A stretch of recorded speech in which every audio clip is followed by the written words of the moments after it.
Welcome to ચેતુસ kitchen. આજે આપણે બનાવીશું રાજસ્થાની ટિક્કડ રોટી બનાવવાના છે। તો રોજના દિનચર્યાની અંદર આપણે એકને એક રોટલી અને ભાખરી ખાઈને થાકી ગયા હોય તો આપણે ટિક્કડ રોટલી બનાવશું આજે, એટલે કે ટિક્કડ રોટી આજે આપણે તૈયાર કરશું।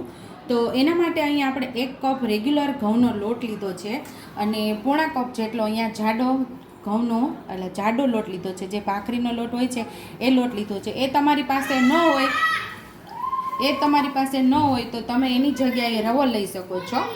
અને અડધી ચમચી જેટલા અહીંયા અજમા લીધા છે, 3 ચમચી જેટલો ચણાનો લોટ છે, અહીંયા આપણે મીઠું લીધું છે અને આની અંદર ખાસ મોણમાં ઘીનો જ ઉપયોગ થાય છે અને ઘી થોડુંક વધારે પ્રમાણમાં હોય તો આ ટિક્કડ રોટી મસ્ત એવી તૈયાર થાય છે।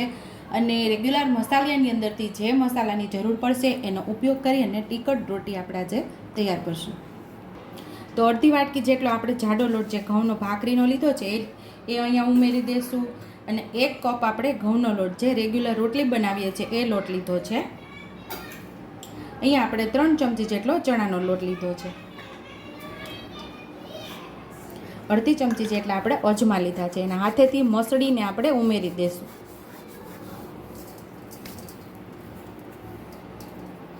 પોણી ચમચી જેટલું જીરું લીધું છે, એને પણ આપણે મસળીને ઉમેરશું।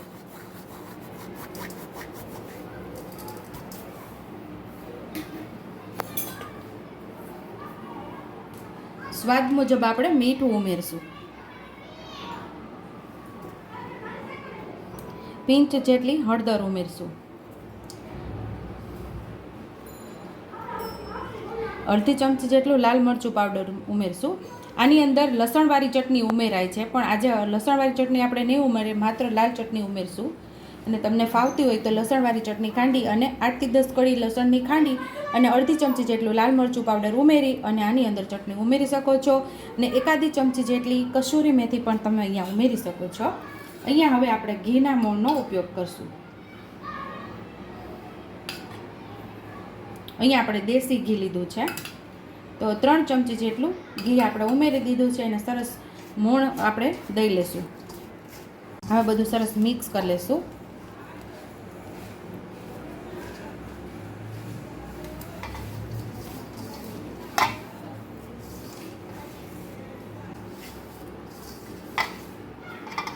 તો આવું મોણ આપણે દઈ દેવાનું।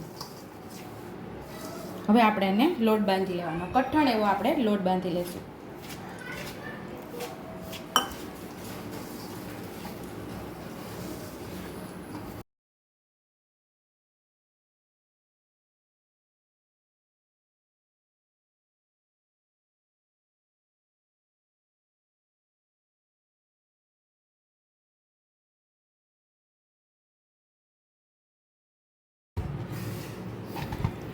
અહીં આપણો સરસ લોટ બંધાઈ ગયો છે, આવો કઠણ આપણે લોટ બાંધી લીધો છે અને હવે આપણે એને 5 થી 10 મિનિટ રેસ્ટ થવા દઈશું।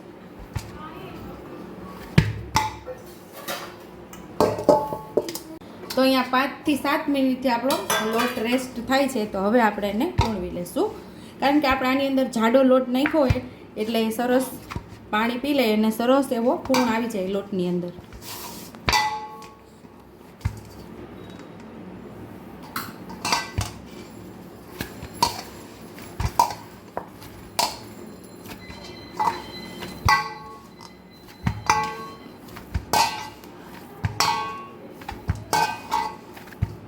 હવે આપણે એની રોટી તૈયાર કરશું।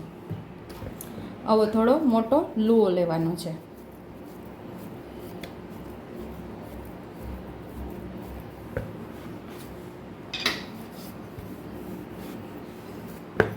આ ટિક્કડ રોટીની અંદર ઘીનું પ્રમાણ થોડું વધારે હોય છે।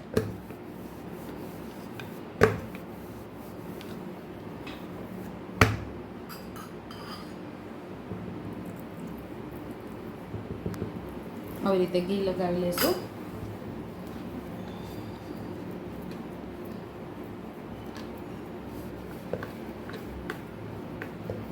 આવી રીતે આપણે વાળી લેવાનું છે।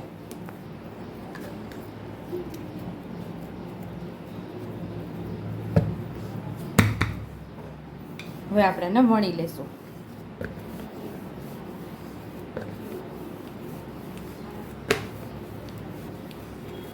આ ટિક્કડ રોટલી ટીકડ રોટી પાતળી ન હોય, થોડી જાડી જ હોય છે.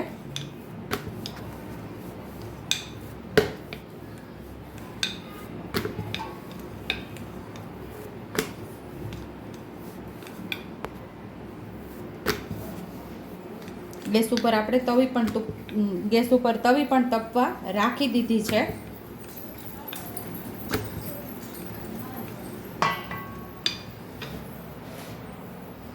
તવી આપણી ગરમ થઈ ગઈ છે તો રોટી અંદર ઉમેરી દેશું અને ગેસ મીડિયમ જ રાખશું. એક આપણી રોટી તૈયાર થઈ ત્યાં બીજી રોટીને આપણે તૈયાર કરી લેવાની છે.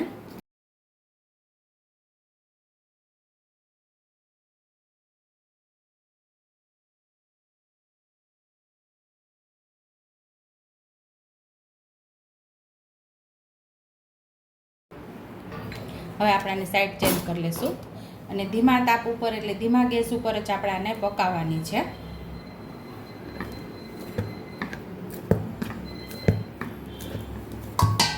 વણી લઈશું આપણે.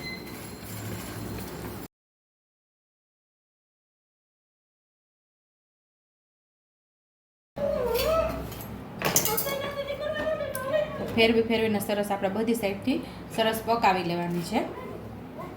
પાછી આપણે સાઈડ ચેન્જ કરી લઈશું.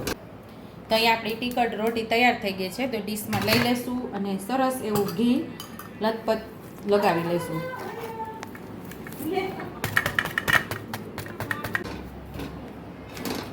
ફેરવતા બધી સાઈડથી આપણે સરસ પકાવી લેવાનું છે.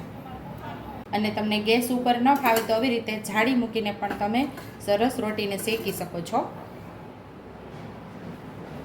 સાવ ગેસ તો તમારે ધીમો જ રાખવાનો, તો જ મસ્ત એવી બ્રાઉન કલરની શેકાશે, નહીંતર બળી જશે.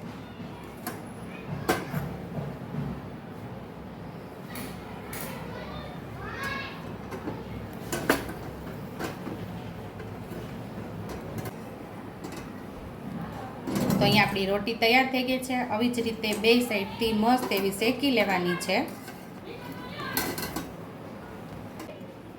તો અહીંયા આપણી રાજસ્થાની ટીકડ રોટી તૈયાર છે. જો તમને મારી રેસીપી પસંદ આવી હોય તો મારી રેસીપીને લાઈક કરજો, શેર કરજો, હાઈપ કરજો, સબસ્ક્રાઈબ કરજો, બેલ આઇકોનને દબાવતા ભૂલતા નહીં અને કમેન્ટ બોક્સમાં કમેન્ટ કરજો કે મારી રેસીપી કેવી લાગી.